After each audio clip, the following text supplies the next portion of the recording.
Bismillahirrahmanirrahim. Assalamualaikum warahmatullahi wabarakatuh. Good morning, everyone. How are you doing today? I hope you're great today. Hari ini kita akan uh, melaksanakan sesi online asynchronous ya. Mohon maaf atas ketidakhadiran saya di sesi tatap muka hari ini. Mudah-mudahan video ini bisa dipahami ya materinya. Oke, setelah kita belajar tentang media pembelajaran minggu lalu, hari ini kita akan mempelajari topik baru yaitu assessment dalam pembelajaran bahasa Inggris di SD. Assessment itu apa?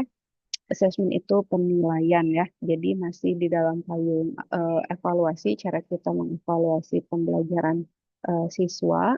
Di bawahnya ada penilaian gitu ya. Apa itu assessment atau penilaian? Kita lihat di slide selanjutnya. Nah, ini ada dua gambar. Yang atas siswa sedang mengerjakan tes ya, kelihatannya di gambar ini. Yang kedua, guru mengobservasi. Kira-kira untuk yang penilaian, gambar mana yang mewakili?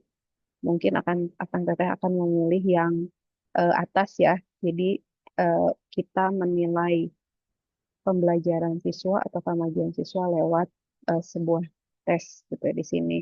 Sementara kalau di sini ada aktivitas, siswa sedang beraktivitas, guru mengobservasi ya. Itu.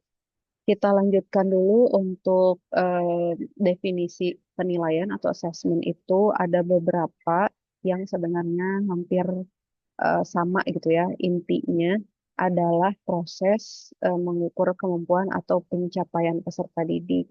Tapi di definisi yang lain kita lihat ya, yang kedua nih. Yang kedua, proses mendiagnosis pencapaian peserta didik terhadap tujuan pembelajaran. Jadi kita sebagai guru dengan assessment itu kita bisa mendiagnosa, mengecek bagaimana pencapaian peserta didik kita, bagaimana pencapaian siswa, dan apakah tujuan pembelajaran yang ditargetkan di awal itu sudah tercapai atau belum. Itu assessment ya. Nah, yang ketiga, yang selanjutnya, assessment itu adalah proses mengumpulkan data untuk membuat keputusan yang tepat tentang kemajuan peserta didik.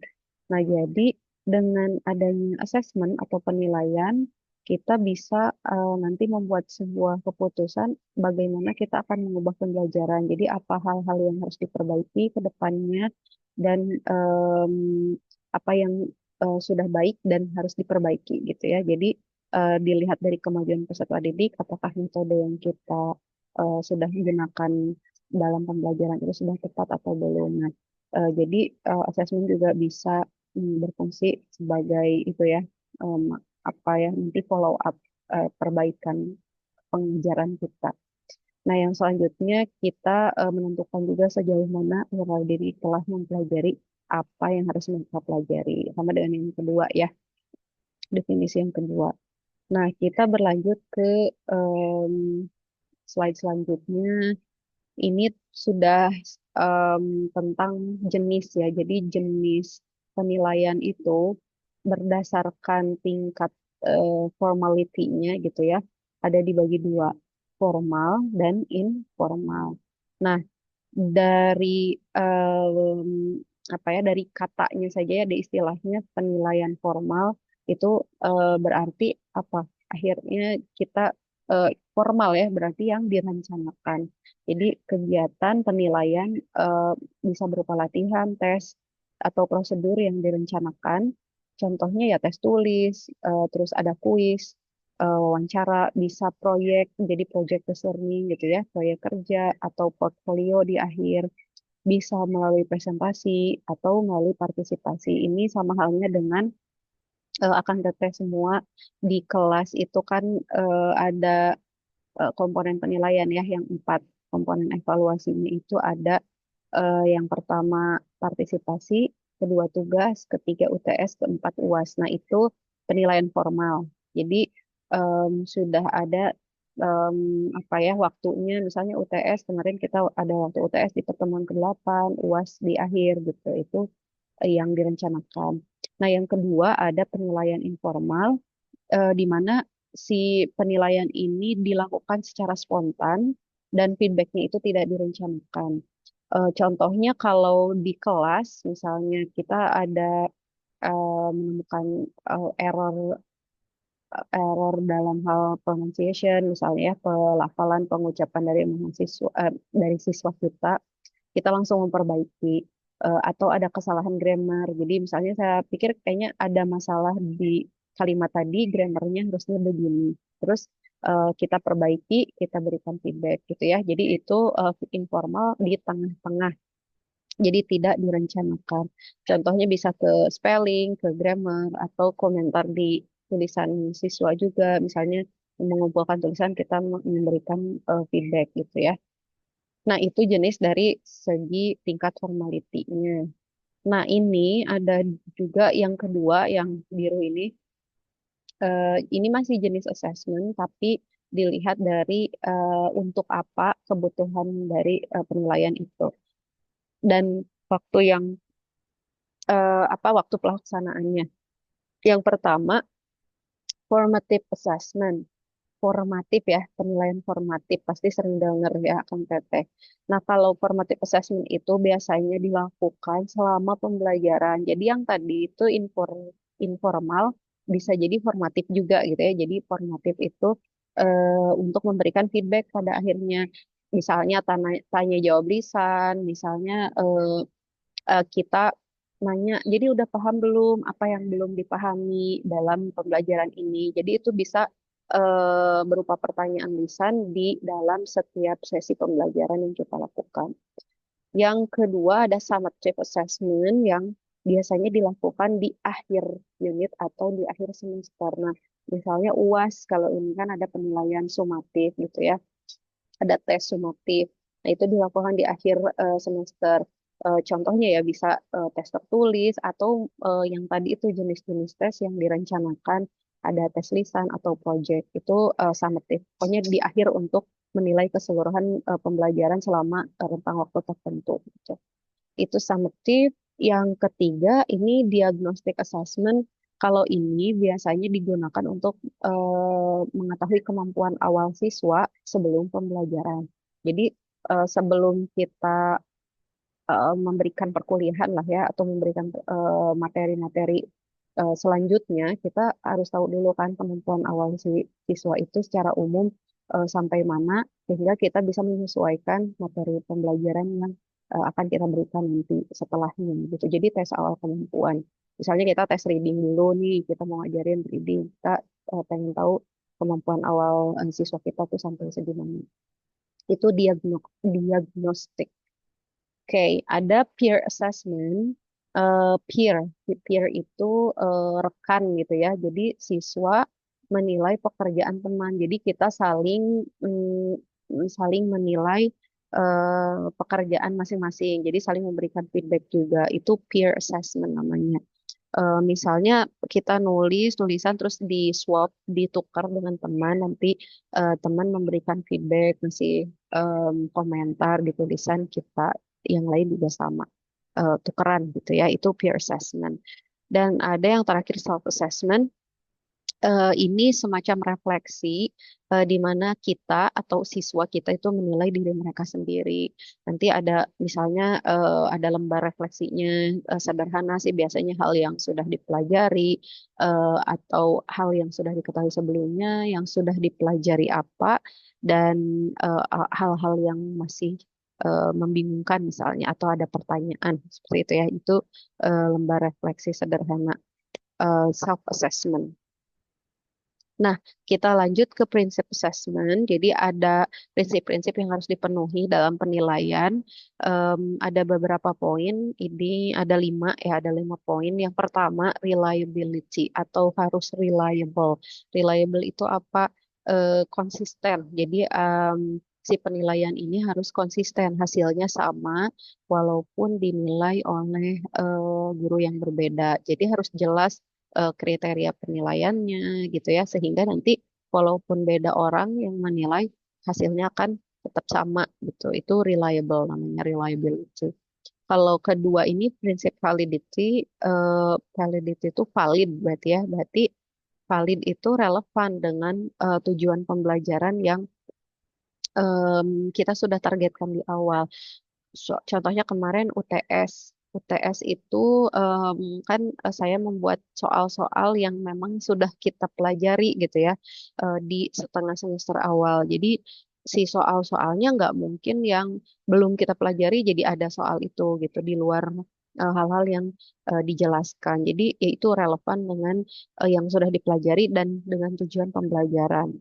Kalau mau ngecek kosakata, ya berarti kita tesnya tes kosakata gitu. Kalau mau ngecek kemampuan menulis, kita em, tesnya tes menulis berarti kan gitu. Atau bisa jadi tes mengisi teks gitulah ya.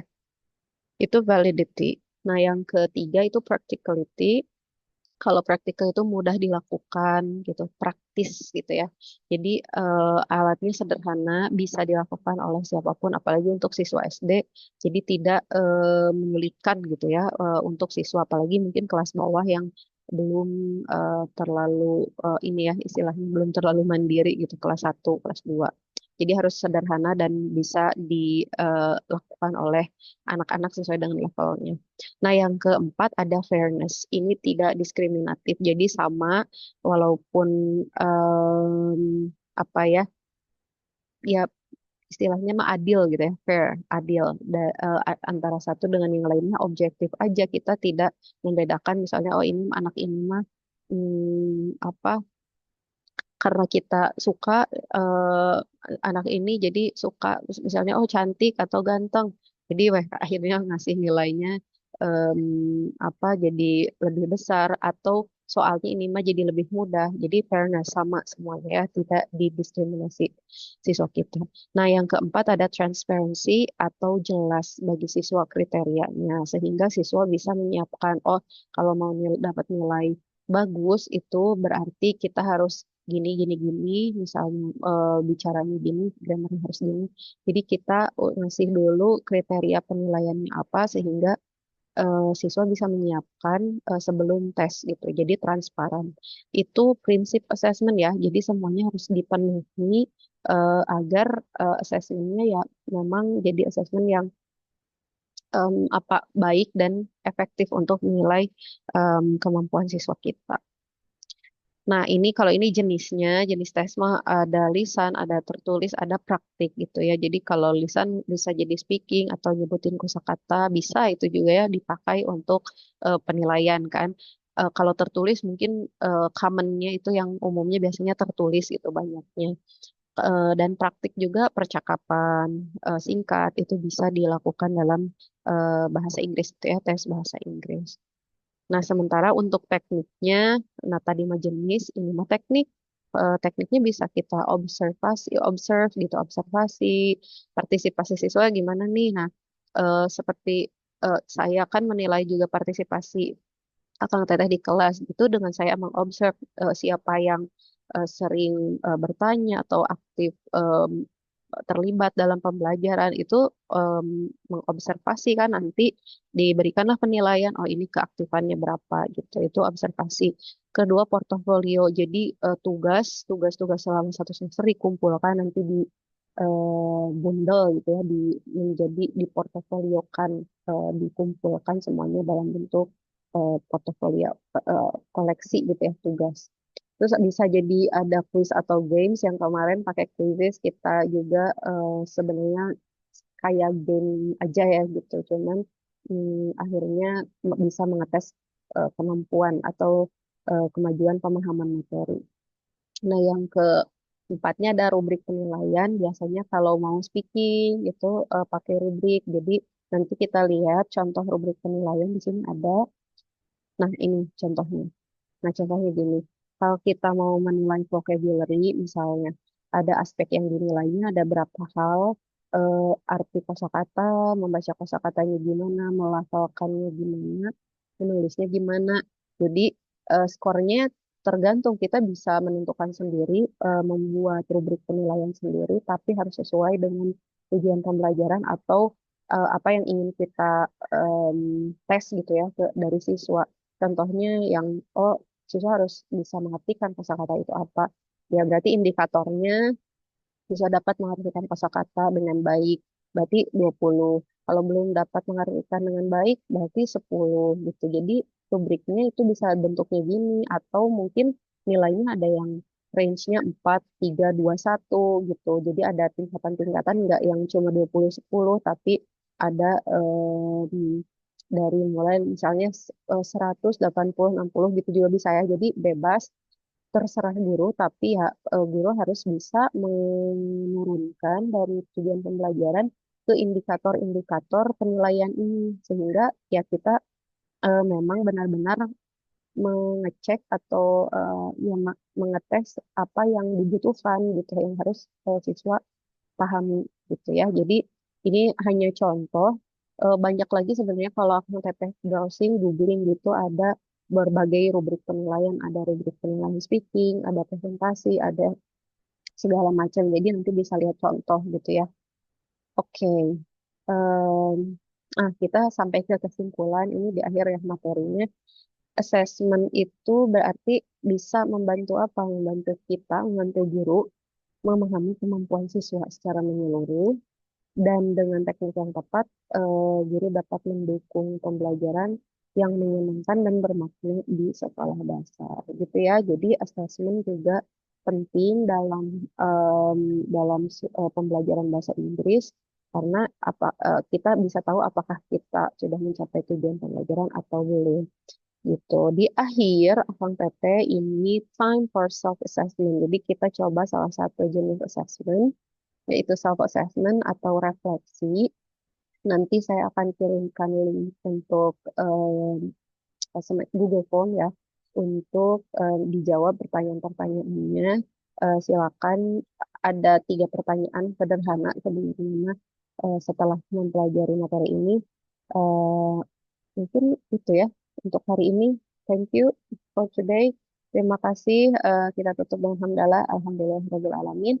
Saya tutup video ini dengan Assalamualaikum warahmatullahi wabarakatuh. See you next week.